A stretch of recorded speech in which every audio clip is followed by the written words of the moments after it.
Bonjour, bonjour à tous. Merci d'avoir affronté le temps, la brume, le froid pour être ici aujourd'hui. Donc moi je suis Yolène Coutantin, je suis responsable des archives. Et donc on va passer un petit moment ensemble. Alors déjà un petit peu de frustration. La visite ne durera pas plus de 45 minutes, 1 heure. Parce que vous avez vu qu'il y a beaucoup de monde, donc il y a un turnover important sur la visite. On aurait bien aimé passer plus de temps avec vous. Mais voilà. Alors après, ce n'est qu'un début, c'est-à-dire que la ville vient d'acquérir, enfin alors c'est pas exactement le terme, mais en tout cas le domaine va s'ouvrir progressivement au public. Il y aura d'autres visites de programmées à partir du printemps sans doute, il y aura d'autres choses. Donc ce n'est qu'un début. De la même façon, on ne va pas faire un tour qui fait tout le tour de la pointe et qui permet d'aller vraiment au bout de la pointe pour des raisons de sécurité. Moi j'y suis allée, j'ai pas envie d'y retourner. Et on ne va pas non plus aller tout au pied de la tour pour la même raison, il y a une motte, alors à moins de faire du varap, c'est un petit peu compliqué. Mais on va se rapprocher, vous allez voir, et puis on va raconter un petit peu l'histoire de ce site. Alors je vais poser la question à l'envers. Est-ce qu'il y a des gens qui ne sont pas de Saint-Brieuc, qui ne connaissent pas du tout Saint-Brieuc? Voilà. Je me doutais un petit peu surtout. Vous ne connaissez pas du tout? Je connais. Vous connaissez quand même? Voilà, Pas d'accord. d'ici. Bon, alors on va aller voir ce qu'on voit, si on voit quelque chose de panorama. Alors si ce que je voulais vous montrer, c'est ce mur-là, enfin, qui a été en partie abîmé, qui est un reste du château médiéval qui est attesté depuis le XIIe siècle. Vous m'entendez, madame? S'il y a des gens qui n'entendent pas très bien, alors évidemment le masque c'est un peu obligé encore avec cette vague qui arrive. S'il y a des gens qui ont un peu de problème pour entendre, n'hésitez pas à venir près de moi. Et c'est vraiment un mur, ça Ça a été... il y a une pelleteuse qui est passée depuis le mur de l'autre côté. Mais c'est un reste de l'enceinte du XIIe siècle.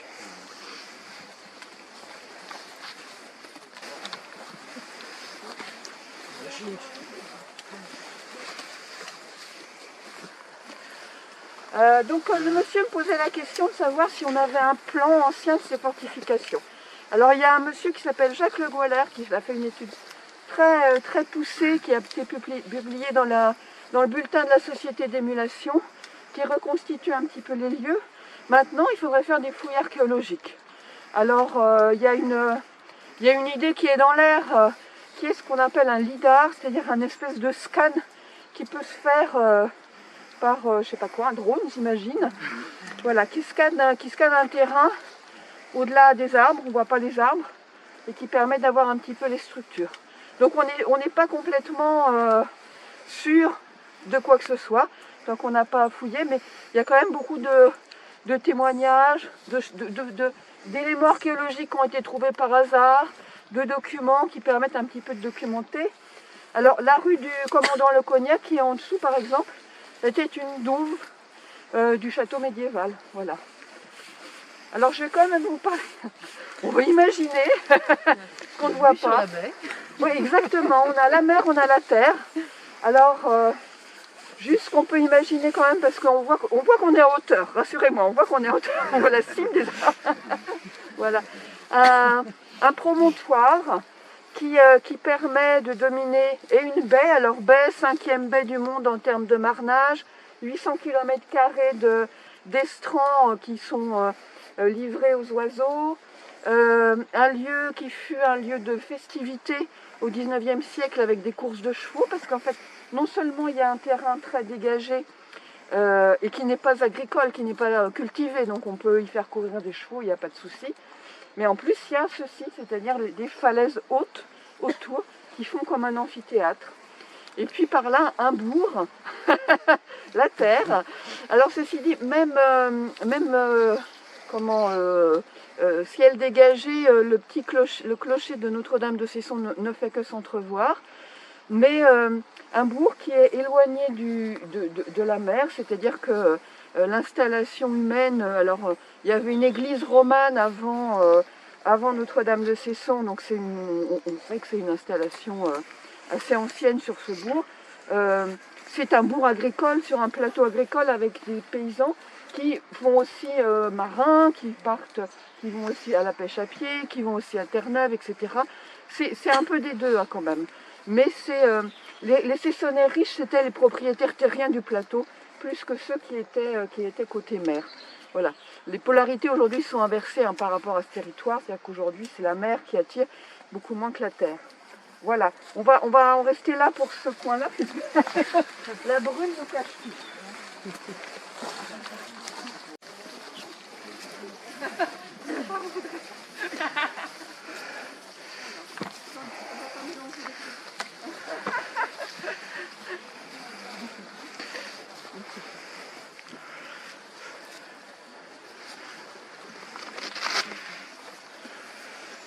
Voilà, donc ici on est dans un sandwich chronologique.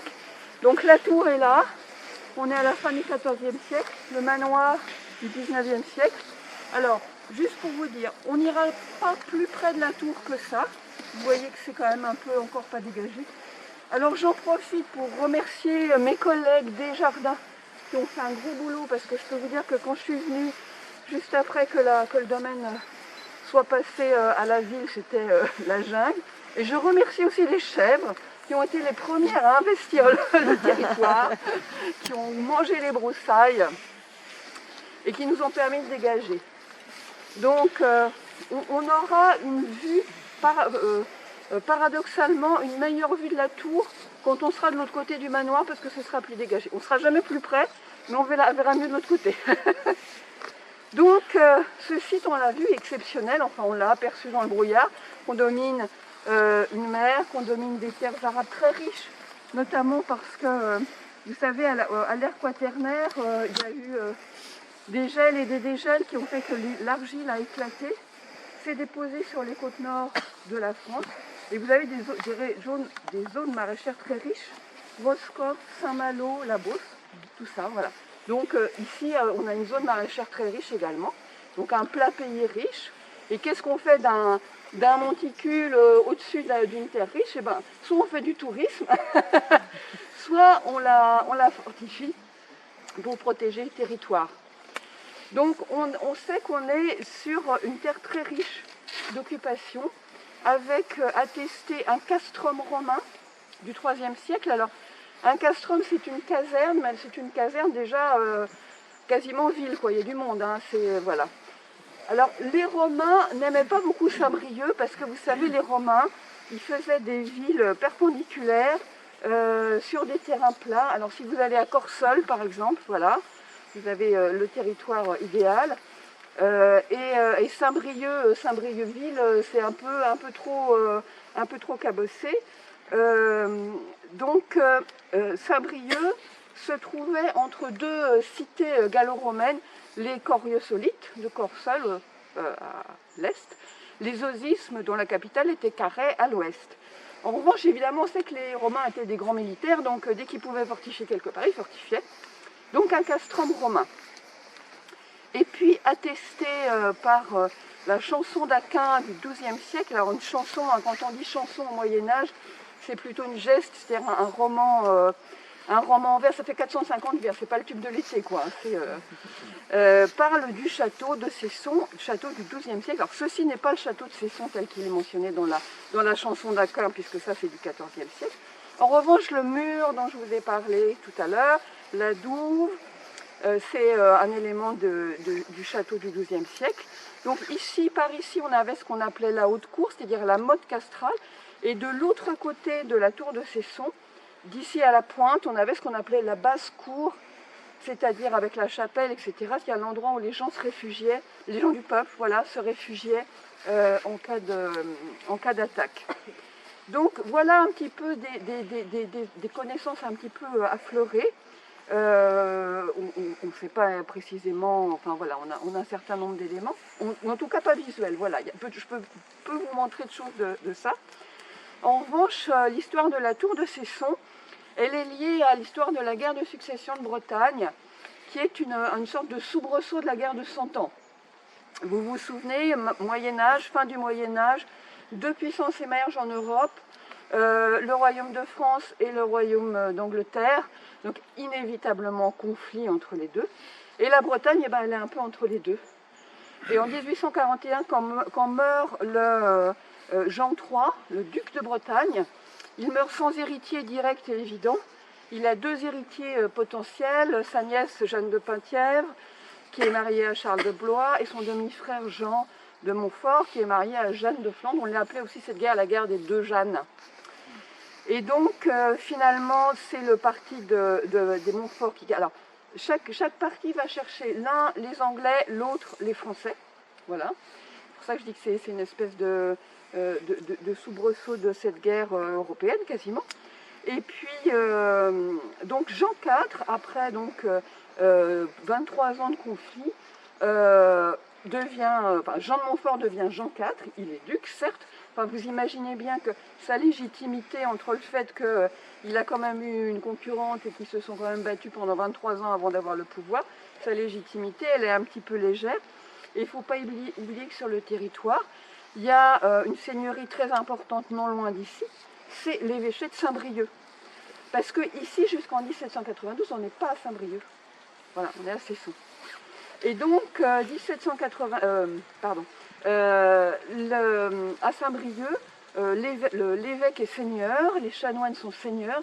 Alors, seigneur, évêque, ça ne veut pas dire du coup seulement un guide spirituel, mais c'est aussi un guide temporel. C'est quelqu'un qui lève des impôts, qui rend justice, un seigneur, quoi, voilà. Et donc, le duc va mettre en Bretagne un certain nombre de tours pour signaler son pouvoir face aux autres pouvoirs, donc évidemment ici, face à l'évêché de Saint-Brieuc. Alors j'aime bien montrer une petite vue là, je vais vous faire circuler, j'ai dû la mettre, elle n'est pas... je vais la mettre sur Facebook aussi, parce qu'en fait, on imagine que ces monuments sont des fortifications, oui, c'est des fortifications pour surveiller l'ennemi qui vient d'extérieur. Mais c'est aussi, je vais vous faire laisser le passer, c'est aussi un moyen de surveiller le plat pays, si vous voulez. Et sur cette carte postale qui est bien récente, hein, on voit un petit peu la situation vis-à-vis du pays. Donc, Jean de Montfort fait édifier cette tour, extrême fin du XIVe siècle. Alors, je vous la décrirai un petit peu plus loin parce que, ceci dit, on peut aussi en parler ici. On la verra un peu plus clairement. Donc, c'est une tour qui est ronde à l'extérieur, hexagonale à l'intérieur, qui avait 4 étages avant d'être détruite. Voilà, on peut à peu près en dire. Alors, j'ai envie de dire que la qualité, parce que quand même, on va expliquer pourquoi elle a été ruinée, mais elle est quand même debout depuis un bon moment. C'est évidemment le rôle de fortification, mais c'est aussi un symbole, quoi. Donc attention, on va pas faire ça avec des matériaux de base. Donc ça a été fait très solidement. On va avancer un petit peu, et comme ça, je commence à vous parler du manoir. Donc, vous pouvez regarder un petit peu les détails. C'était un jour où il n'y avait pas de brume. Un très très beau travail quand même. Hein. Ah oui, l'escalier. L'escalier est magnifique. Alors en fait, à l'intérieur, à l'extérieur, elle a la même circonférence, si vous voulez. À l'intérieur, plus on montait, plus il y avait d'espace parce que les murs rétrécissaient. Voilà.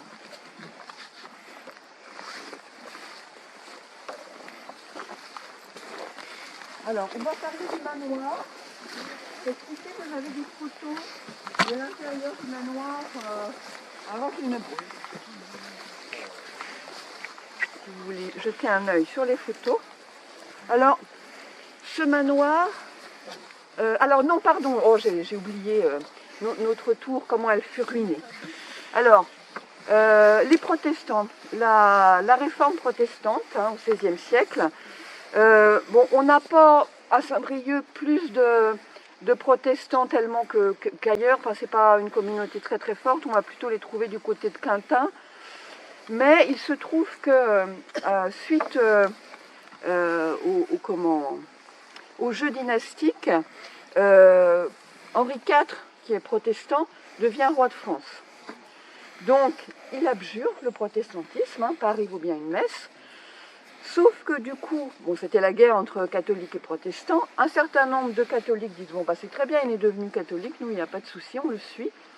Et d'autres personnes disent non, c'est pas, on ne le croit pas, on ne va pas le suivre. Ce sont des extrêmes qu'on a appelés les ligueurs, voilà, des ultras. Et le chef des ligueurs, c'était le duc de Mercœur, qui était duc de Penthièvre. Et donc, très, très ancré sur Saint-Brieuc. Et il y a eu des batailles très importantes sur Saint-Brieuc, du fait de ce qu'on a appelé les guerres de la Ligue, qui sont les guerres de religion, voilà, qui se sont prolongées. Donc, siège, etc. Et puis, la guerre de la Ligue terminée, ce sont les Briochins qui ont demandé qu'on détruise, enfin les Cessonnais, pardon, qui ont demandé qu'on détruise cette tour, parce que c'est pas rigolo quand même d'avoir une garnison à ses portes. Les militaires, ils ont l'habitude de vivre sur le pays. Et donc, voilà, la population, on avait assez. Ils demandent la destruction de la tour. Donc, deux barils de poudre sont posés. Il n'y en a qu'un qui a explosé. Du coup, il y a la moitié qui est restée. Et finalement, ce sont les pêcheurs qui ont demandé à ce que ce qui restait soit gardé, parce que ça sert d'amer, c'est-à-dire c'est un point de repère pour l'entrée dans la baie. Voilà. Excusez-moi, je suis maniaque de l'heure, du coup, avec nos histoires de timing un petit peu difficiles. Mais c'est ici la plus grosse histoire à raconter. Alors, on va complètement changer de regard. On arrive au 19e siècle et on arrive avec le romantisme, avec cette vision des ruines. Alors, vous savez que moi, bien avant de rentrer ici, quand je voyais cette ruine sur cette monticule de végétation, je voyais les gravures de Victor Hugo, vous voyez, ces choses comme ça, très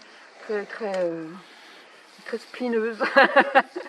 Et donc c'est Gley-Bisoin, alors Gley-Bisoin, député briochin, qui a été... Alors, monsieur, nos amis de l'association du patrimoine cessonnais là, pourront vous en raconter plein de choses. C'est un des promoteurs de l'arrivée du chemin de fer en Bretagne. Il siégeait à l'extrême gauche. Il a embauché Émile Zola comme secrétaire parlementaire. Un personnage, Gley-Bisoin. Et donc, il achète le domaine en 1852 et il fait construire ce manoir. Alors, ce manoir, il a été remanié, pas seulement par le feu, il a été très remanié par son neveu Olitro du Restre, qui était conseiller général, président du conseil général à un moment donné. Toutes les choses en briques, là, les tours, c'est Olitro du Restre qui les a rajoutées. Les beaux windows qu'on va voir sur les côtés également. On va voir de l'autre côté aussi, j'ai une vue où on voit, avant l'incendie, ce qu'Olitro du Restre a pu modifier. Donc, en fait, la dernière époque un petit peu d'occupation notable, historique, ça va être côté pointe, la mise en place de blocos par les Allemands. Donc voilà, toujours avec cette idée de surveillance. Les Allemands qui grimpaient aux arbres aussi, semble-t-il, faisaient des postes de surveillance pour y voir plus clair, pour voir un débarquement qui n'arrive jamais. En tout cas ici. Donc voilà, ici vous avez des photos de l'intérieur, là où on voit un style un petit peu Art and Craft, un petit peu Art Nouveau, tout ça ayant brûlé. Ça a été jusqu'à quand ça a été... Alors là, vous demanderez au monsieur qui est à l'entrée, parce qu'il connaît très bien l'histoire du manoir depuis... ça fait en tout cas des dizaines d'années que c'est délaissé. En fait, il y avait plein d'héritiers différents et ils s'entendaient pas. Donc, ils ont vraiment laissé le site en déshérence. Et ça a brûlé quand? C'était quand 2018, je crois, non? C'est récent. C'est très récent, c'est très récent. Je suis en train de regarder si on a encore un groupe là-bas, mais je pense qu'ils sont là. C'est en raison de la succession qui ne s'est pas faite que la ville a pu acquérir. Alors à un moment donné, il y avait vraiment mise en danger, c'est-à-dire que il y a eu l'incendie, vous imaginez, ça pouvait se propager à côté. Vous aviez les gens qui n'étaient pas contents parce qu'il y avait tout un tas de nuisances. Donc il y a eu, je pense, un arrêté de mise en péril, quelque chose comme ça. Enfin, ça a été une longue ouais. Je vais vous faire passer encore un...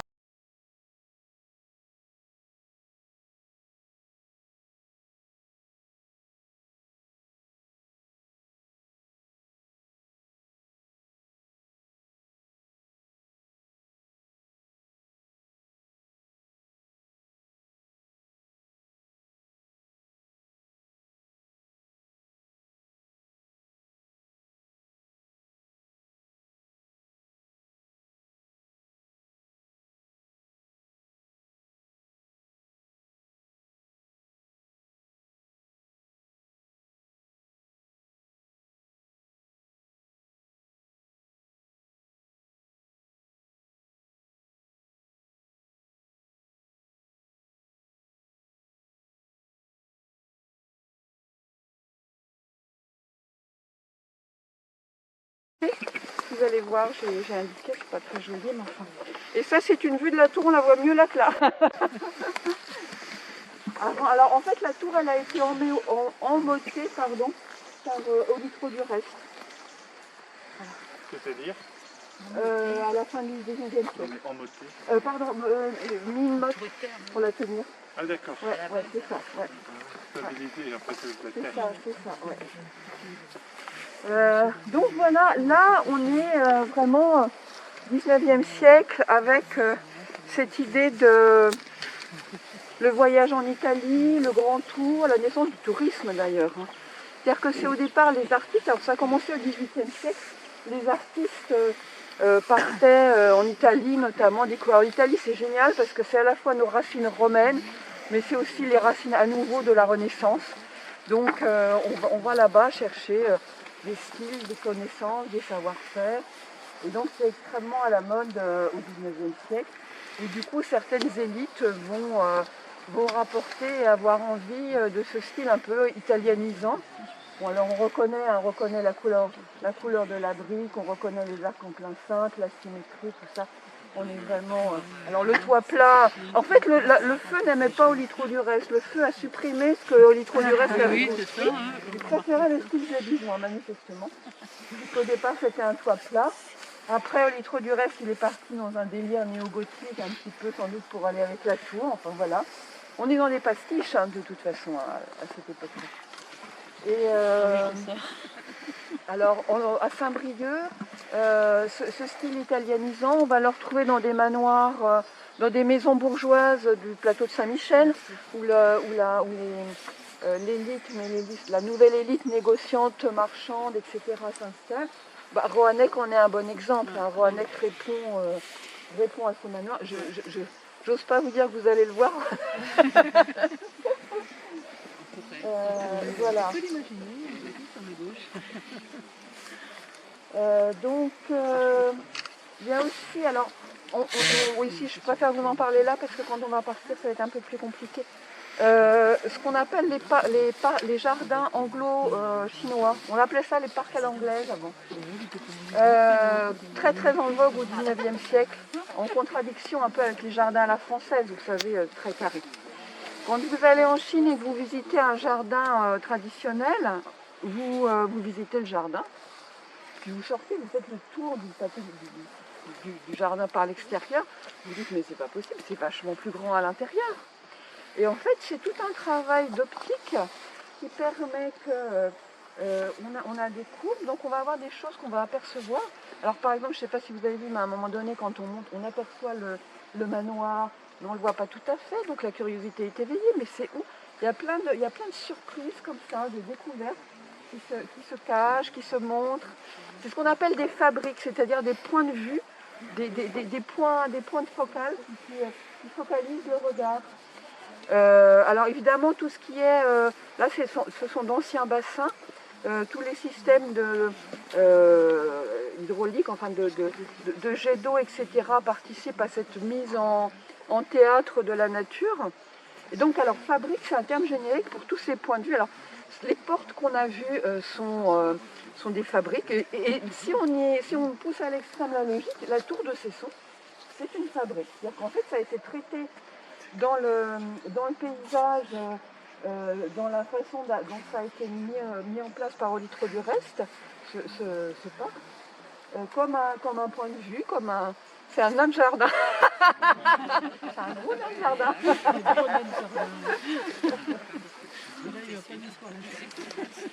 Les deux portes qui sont celles-ci, on va passer devant, mais ça va être un petit peu compliqué que je vous parle à tous peut-être à cet endroit-là.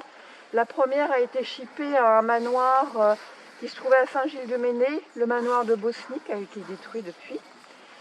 L'autre on ne sait pas, donc voilà, ils vont aller chercher sur des trucs en ruine, des trucs pour faire joli, voilà. Le cadran solaire, on n'est pas sûr complètement qu'il soit là, que ce soit son point d'origine, mais on imagine. Voilà, donc on est vraiment là dans un style 19e, mise en place du 19e. On peut par moment d'ailleurs, comment dirais-je, deviner par exemple des alignements d'arbres qui nous permettent de voir qu'on est bien, il y a eu plantation, il y a eu une logique. Alors évidemment, tout ça a été complètement gagné par la nature. Alors, des fois, on nous demande, mais il y a des beaux arbres, mais il y a eu des beaux arbres de planter, mais en réalité, comme la nature s'est fermée, donc avec voilà, une végétation qui est devenue complètement naturelle, certains arbres ont en fait souffert du coup, parce que quand il y avait des tempêtes, ils se cognaient les uns des autres. Mais par contre, ça permet d'avoir une biodiversité étonnante. Donc Vive Armor Nature a fait un inventaire de la biodiversité. Donc on espérait que ce serait sorti pour ce week-end, mais je pense que ce sera livré en janvier. Donc il y a des espèces comme le faucon cresserelle par exemple. Ils ont vu un couple de faucons cresserelle qui nidifiaient dans la tour. Alors quelqu'un me posait la question, voilà, qu'est-ce qu'on va faire de ce domaine? Aujourd'hui on n'en sait rien. Et j'ai envie de dire tant mieux. Parce que je pense que c'est un domaine qui a tellement d'intérêts variés, mais qui peut-être peuvent à un moment donné se contrarier. Ou, enfin, en tout cas, si on tire sur une ficelle, tout vient avec, si vous voulez. Si on veut faire de l'archéologie, il faut faire attention à la nature. Enfin voilà. Donc il faut à mon avis surtout prendre le temps de réfléchir. Et j'ai envie de dire, moi, c'est les citoyens qui vont décider aussi. C'est pour ça que nous, on fait des visites guidées de façon à sensibiliser, que peut-être dans les... Enfin, voilà, pour moi, c'est quelque chose qui va devoir être pris en charge collectivement, enfin voilà, réfléchi collectivement. Alors, par rapport au parc, les réflexions un petit peu en cours, c'est que... je ne sais pas si vous connaissez un peu les théories de Gilles Clément, qui est un jardinier actuel là, qui travaille au parc, qui a fait le parc André Citroën, me voilà par terre, à Paris, et qui parle du droit de non aménager et du tiers paysage, avec l'idée que finalement la richesse, elle n'est peut-être pas dans la nature toute seule sans l'homme, ou dans l'homme tout seul dans la nature, parce que de toute façon nous faisons partie de la nature. Et du coup, nos collègues des jardins, en tout cas, ils sont vraiment sur la réflexion au niveau du végétal de se dire il faut essayer d'être minimaliste quoi, dans nos interventions. Voilà. Donc ça, pour le moment, c'est la première réflexion un peu qui vient sur ce site. En fait, ça rejoint, mais Gilles Clément, il est en lien avec plein d'autres idées qui viennent, qui sont un peu les mêmes. C'est... dans le domaine, par exemple, des monuments historiques, à une époque, alors Viollet-le-Duc, lui, vous reconstruisez tranquille, quitte à imaginer un peu tout et n'importe quoi. Et aujourd'hui, on est quand même en train de se dire, essayons de respecter, parce qu'il y a des gens qui disent, il faut revenir, il faut faire comme c'était avant, mais le point d'origine, ça n'existe pas, quoi. C'est quoi le point d'origine du manoir? Est-ce que c'est le manoir de Glébizouin? Est-ce que c'est le manoir d'Olitro-Durez? Est-ce qu'il faut refaire le castrum romain? Vous voyez, le temps a fait son œuvre.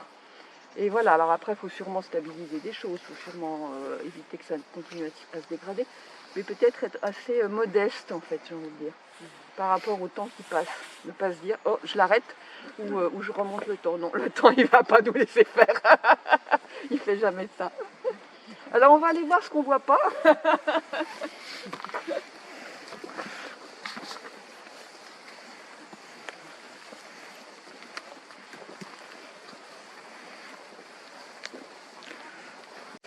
Nous sommes sur la tour Malakoff. La tour Malakoff qui est un ajout d'Olitro-Durez, toujours. Qu'est-ce qui m'embête là? Ah oui, c'est le masque. Donc du 19e siècle, hein, Malakoff, c'est par rapport à la guerre de Crimée. Voilà, on est dans ces eaux-là. Du coup aussi, Olitro-Durez, il a fait aussi la conciergerie qui est à l'entrée, derrière l'expo, et les deux pages qui sont de chaque côté. On est toujours dans la logique italianisante, hein. C'est lui qui a installé ça. La douve médiévale, côté nord, elle est là. Elle est là aussi.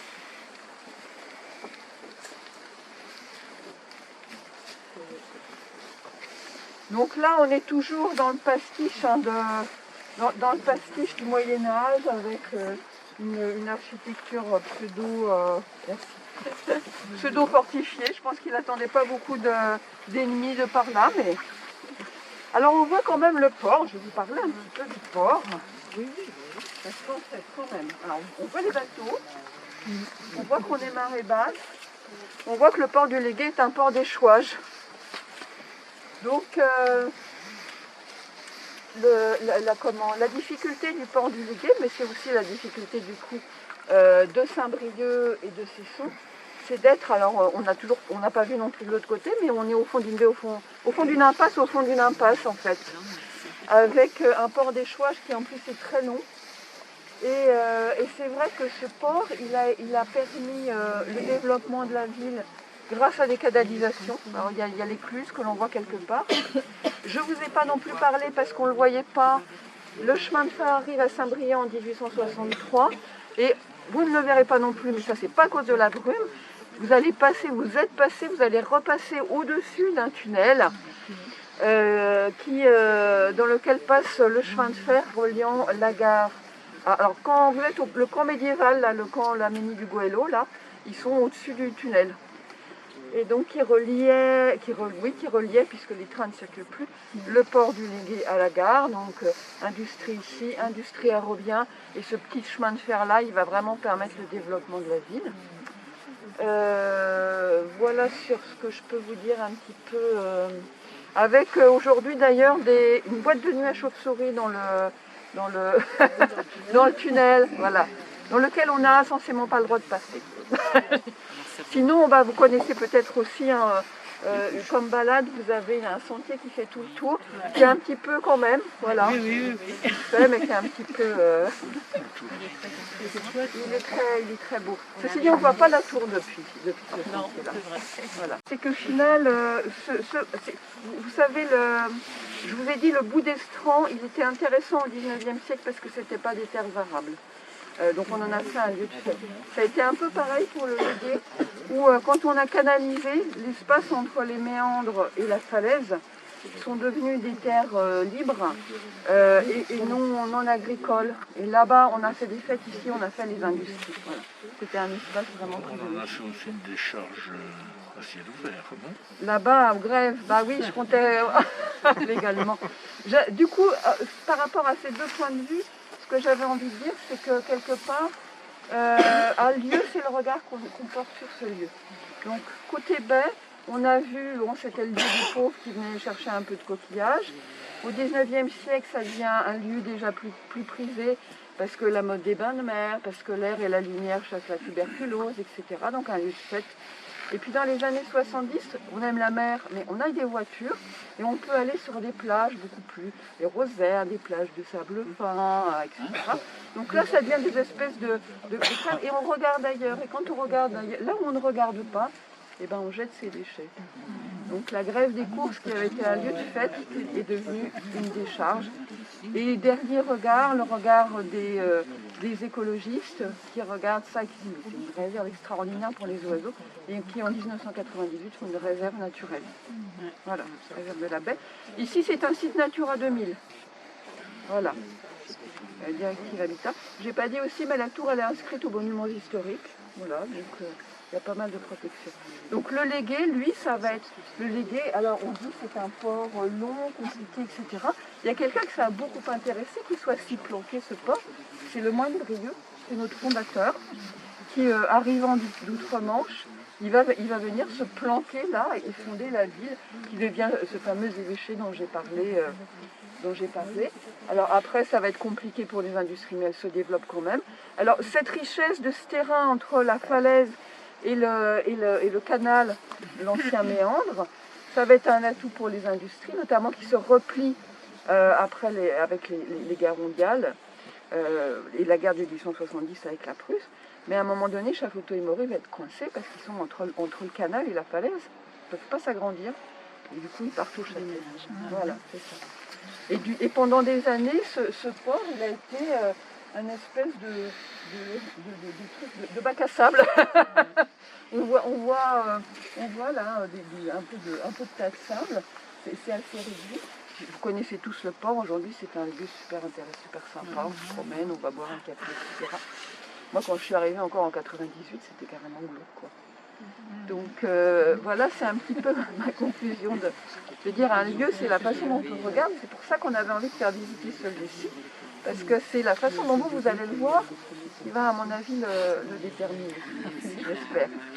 On va terminer. Je vais juste vous montrer un petit peu quelques-unes de ces fabriques dont je vous ai parlé. Alors, est-ce que tout le monde est à l'aise? Parce qu'il y a un petit passage un petit peu où est-ce que...